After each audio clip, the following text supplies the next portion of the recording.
Hello everyone, welcome to my channel. Today I will show you how to install and enable firewall in AlmaLinux. Let's get started. First things first, it's always a good idea to make sure your system is up to date. Open your terminal and type update command.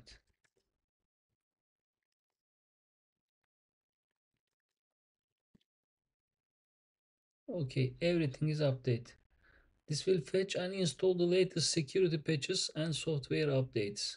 Before we dive into the installation, let's check if firewall is already installed on your system. You can check this with this command. If it is installed, you will see it listed. If not, don't worry.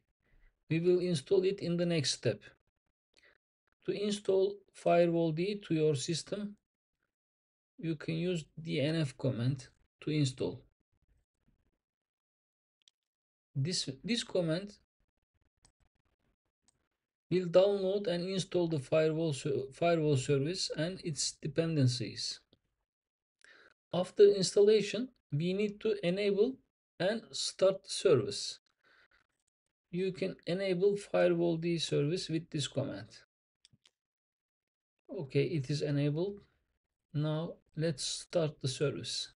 The first command ensures that firewall starts automatically at the boot, and the second one starts it right now.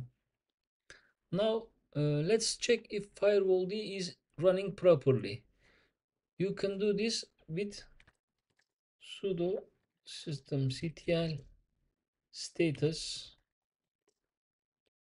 firewall.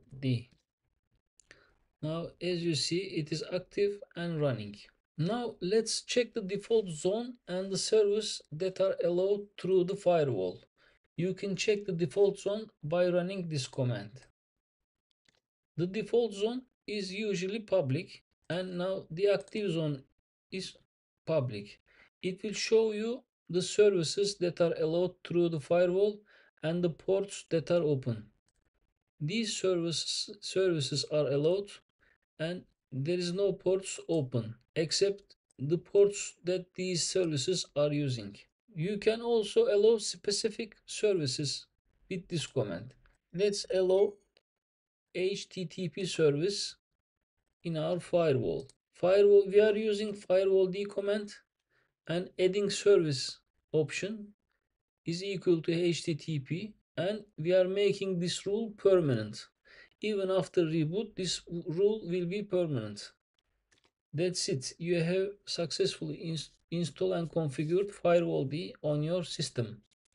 And do not forget to reload our firewall service with this command. This reload command ensures that all settings are up to date.